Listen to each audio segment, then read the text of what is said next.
Hello guys, Ram Ram trader. तो कैसे आप लोग? सबसे पहले अगर मेरे टेलीग्राम पे ज्वाइन नहीं किया तो ज्वाइन करो, मैं फ्री कॉस्ट यहाँ पे मैं बताता रहता हूँ। और एक चीज़ और देखो, यहाँ पे मैंने एक मल्टी बैग स्टॉक दिया था हिंदुस्तान मोटर्स का। ठीक है, ये 24 रुपीज़ पे चल रहा था। और यहाँ पे बोला था भाई कि ये ले सकते हो, और इसके बाद मैंने आज पोस्ट भी किया था। यहाँ पे देख रहे हो, 19%, एक दिन में 90%। और ये आने टाइम पे ये और मूव करता जाएगा, क्योंकि अभी एक न्यूज़ आ रहा है कि टेस्ला हिंदुस्तान मोटर से ही अपना कार मैन्युफैक्चरिंग कराने वाली है। अगर ये पॉजिटिव न्यूज़ आ गया, अगर ये सच में सच होगा, तो ये समझ लेना ये स्टॉक 200 रुपये जाने में ज़्यादा टाइम नहीं लगेगा। मतलब मल्टीपेकर यहाँ से आप 400-500% रिटर्न आराम से निकाल सकते हैं। एक दिन में 20% गया हुआ है, तो आप सोच सकते हो कि ये कितना ऊपर आने वाले टाइम पे जा सकता है। और दूसरा चीज़, अगर आप मेरा ये निफ्टी बैंक निफ्टी का एनालिसिस नहीं देखा होगा ना गाइस, तो जाके देखना। मैंने बोला था अगर मार्केट गैप अप खुलता है, ठीक है, तो पॉसिबिलिटी है कि मार्केट नीचे आ जाए। फिर डे हाई पे, कल का मतलब फ्राइडे जो डे हाई बनाया था उस पर सपोर्ट ले, फिर साइड को फिर ब्रेकआउट करे ऊपर के साइड पे। तो चलो मैं आपको दिखाता हूँ, अगर एनालिसिस नहीं देखा होगा तो देख लेना। जो मैंने बोला था भाई वही हुआ है, ये देख लेना। ठीक है, और आज भी ऐसा ही हुआ। एक सेकंड में आपको दिखाता हूँ। बोला था अगर बहुत बड़ा गैप अप खुलता है तो यहीं जाके इसी पे सपोर्ट लेगा, फिर यहाँ साइडवे रहेगा, फिर ब्रेकआउट करेगा ऊपर के साइड पे। तो सेम ऐसे ही प्राइस बिहेव किया। मैंने भी कुछ क्वांटिटी लिया था, लेकिन हाँ मैं इतना एग्रेसिव नहीं था। बस मुझे कितना का प्रॉफिट हुआ होगा, 2700 रुपये के आसपास प्रॉफिट है। बस इतना ही था। ठीक है, और मैं एग्रेसिव थोड़ा भी नहीं हूँ जब तक 48,000 ना एक प्रॉपर क्लोजिंग ना दे दे। 48,000 जब ये क्लोजिंग कर देगा, एक दिन का कैंडल बना देगा ना, फिर मैं एग्रेसिव हो जाऊंगा बाइंग साइड में। आज भी देखो, 48,000 पे कहीं ना कहीं रेजिस्टेंस लेके अभी इसके नीचे क्लोजिंग किया है। ऑलमोस्ट 6 पॉइंट, बस इसका क्लोजिंग दे देना 48,000 के ऊपर, तो फिर यहाँ मज़ा आ जाए। देख रहे हो यहाँ पे जो प्री क्लोजिंग 47,924, अभी 60 पॉइंट का डिफरेंट है। ये कल अगर गैप अप हो कि यहीं सस्टेन कर दे 48,000 के ऊपर, एक दिन कैंडल क्लोज कर दे, फिर मज़ा आ जाएगा। और फिर निफ्टी का एक्सपायरी भी है, तो वो भी एनालिसिस देखना बिल्कुल ना भूलना, ठीक है। अब यहाँ पे देखो, एक ना मार्केट ना अब यहाँ पे पॉज लेगा। कंटिन्यू देखो, कभी ऐसा नहीं होता कि मार्केट एक बार सडनली नीचे गिरे फिर सडनली ऊपर हो जाए। वी शेप में रिकवरी बहुत वन ऑफ द रेयरेस्ट है।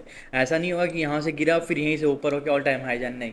अब थोड़ा यहाँ से थोड़ा साइडवे हो, ठीक है, फिर ब्रेकआउट करे, फिर साइडवे हो, फिर ब्रेकआउट करे, तो जाके फिर ऑल टाइम आ जाए। ऐसे सडनली गैप अप करके ऊपर ऊपर ऐसा नहीं जाने वाला ये। बहुत मतलब 1% चांस होने तो कुछ भी हो सकता है मार्केट में।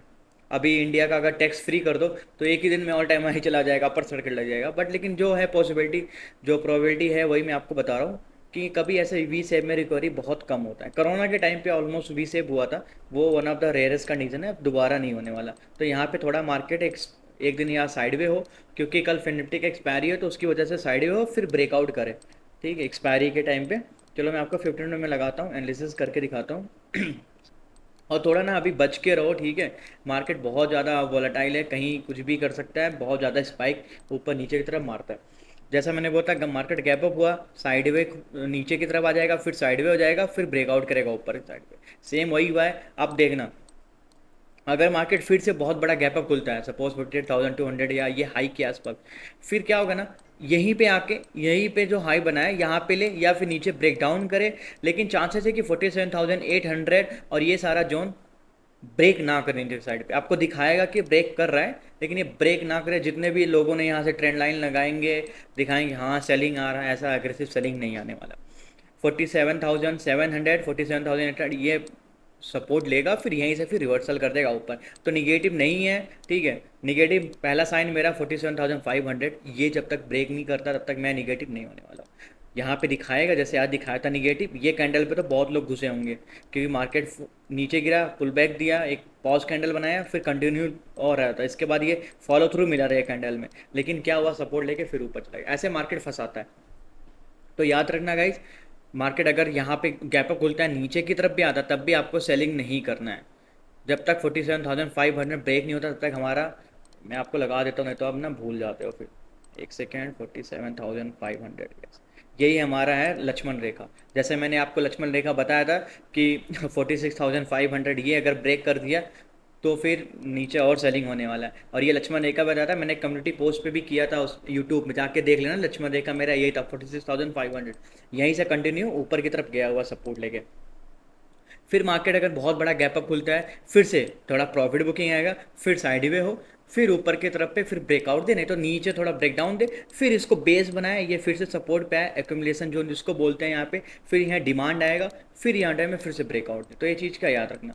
चलो मैं आपको निफ्टी बताता हूँ, निफ्टी का भी डेली देख लो। निफ्टी भी देखो ऊपर साइड पे तो बनाया है, आप बोलोगे निगेटिव कैंडल, लेकिन हाँ ये पॉजिटिव है, निगेटिव नहीं है। जब तक 22,200 22,000 ये जब तक ब्रेक नहीं करता तब तक मेरे लिए निगेटिव नहीं, मेरे लिए पॉजिटिव ही है, मैं बाइंग करूँगा। और ऊपर का मार्केट हाथ में नहीं आता, क्योंकि गैप अप की वजह से मार्केट देखो गैप अप हो जाता ना यार, प्रॉफिट तो आपका चला गया यार। अगर गैप अप हो गया यहाँ से यहाँ तक का प्रॉफिट चला गया तो आप क्या ही ट्रेड लोगे। बस एक ट्रेड मैंने नीचे लिया था, 2,700 बनाया, फिर मैं निकाल दिया, मतलब जाने दो अभी मार्केट जहाँ जा रहा जाने दो, एक अपना एक पॉजिटिव बनाने दो एरिया, फिर इसके बाद ट्रेड करेंगे। अब यहाँ पे एक सेकेंड मैं थोड़ा यहाँ पे लगा देता हूँ, कहाँ पे मुझे दिख रहा है 22,300, यहाँ पे। अब देखो जो इन्होंने यहाँ से नीचे से लेवल से बाइंग किया है, यहाँ से थोड़ा ध्यान से सुनना गाइस, यहाँ से जो बाइंग किया है इनके लिए बहुत अच्छा प्रॉफिट है। अगर यहाँ पे पी शॉर्ट भी किया होगा, ऑलमोस्ट 60-70% तो डी के हो गया, आउट ऑफ द मनी भी शॉर्ट किया होगा तो भी डी के हो गया होगा। तो इनके लिए तो बेस्ट है कि ये अभी प्रॉफिट में। तो नीचे तो एसएल तो नहीं है, राइट। एसएल जितना भी मिलेगा आपको ऊपर साइड में एसएल मिलनी, नीचे के लिए अगर एसएल हंटिंग करना है तो बहुत नीचे आने पड़ेगा, 22,000 पे, ये स्विंग पे आने पड़ेगा, ये स्विंग पे आना पड़ेगा, एसएल हंट करें 22,200। तो नीचे एसएल हंटिंग नहीं होने वाला, जो एसएल हंटिंग होगा ऊपर साइड में, तो मार्केट ऊपर वाले ही लेवल पे हंट करने वाला है। तो ये चीज़ का हमेशा याद रखना, एसएल हंटिंग होता है मार्केट में।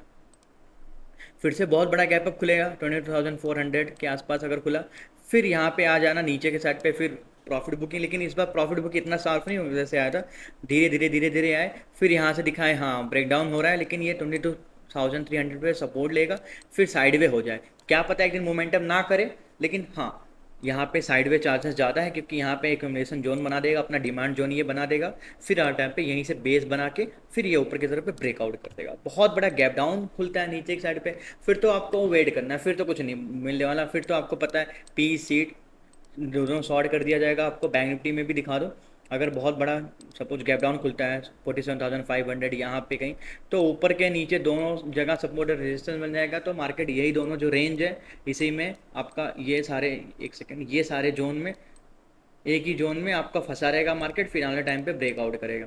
अगर गैप डाउन बहुत बड़ा खुल जाता है 47,700 के पास, इसके बाद रिलायंस का रिजल्ट भी है तो वो भी देख लेना, थोड़ा ऊपर नीचे ड्यू टू, आपको पता है रिलायंस ऊपर नीचे थोड़ा वोलेटाइल हो सकता है मार्केट। और फिर निफ्टी का एक्सपायरी है, देखो फिर निफ्टी की एक्सपायरी में मैं आपको डेली कैंडल में दिखाता हूँ। अगर गैप डाउन खुल गया तब तो पता है आपको, यहाँ से ऊपर से नीचे सी पी शॉर्ट कर दिया जाएगा, तो ये सेलर का डे है। तो आपको अगर ट्रेड लेना है, बेस्ट ट्रेड फिर निफ्टी में कहाँ मिलेगा, चलो मैं आपको दिखाता हूँ। जब ना मार्केट यही दोनों जोन में रहे, 21,400, 21,200, 21,200 और 21,400, ये 200 पॉइंट के जब तक अंदर रहेगा तब तक ट्रेड नहीं लेना। ये बात जान कर रखना, जब तक ट्रेड नहीं लेना है। 12, 12:30, 1 बजे के बाद अगर ये ब्रेकआउट करता है ऊपर की साइड पे या ब्रेकडाउन करता है नीचे, फिर ट्रेंड मिल सकता है 21,100, 150, फिर 21,500 यहाँ पे ऑलमोस्ट 50 से 100 पॉइंट का मिल जाएगा। 1 बजे के बाद अगर 100 पॉइंट भी मिल गया तो भी आपका 2 गुना 3 गुना तो प्रॉफिट हो गया। मैं भी यही ट्रेड करूंगा, नहीं तो मैं ट्रेड नहीं लेने वाला अगर जब तक ये दोनों रेंज में है मार्केट फिर निफ्टी, और इसकी वजह से बैंक निफ्टी मूव नहीं करेगा तो वो भी साइड में जाएगा। तो ये चीज़ का हमेशा याद रखना। तो जब तक अगर ये दोनों रेंज में है तब तक मेरे लिए ट्रेड नहीं है, मैं वेट करूंगा, जस्ट चिल करूंगा। अगर ये ब्रेकआउट करता है और ये भी 1 बजे के बाद दिन में अगर ब्रेकआउट किया तो ब्रेकआउट की चांसेस फेलियर के ज़्यादा रहते हैं, नीचे की तरफ पे आ जाएगा फिर साइड में हो जाएगा। अगर ब्रेकडाउन भी करता है नीचे की साइड पे, फिर भी पॉसिबिलिटी है कि मार्केट फिर से ऊपर आके यही एक ही जोन में बना रहेगा 21,400 और 21,200। जब तक ये दोनों जोन में है तब तक मैं ट्रेड नहीं लेने वाला, ब्रेकआउट और ब्रेकडाउन पर ट्रेड लूँगा 1 बजे के बाद। ठीक है गाइस, और अपना मनी मैनेजमेंट में रिस्क रिवॉर्ड हमेशा फॉलो करना। तो गाइस अगर चैनल को सब्सक्राइब किया तो नहीं किया तो सब्सक्राइब करना बिल्कुल ना भूले। As always, Ram Ram traders.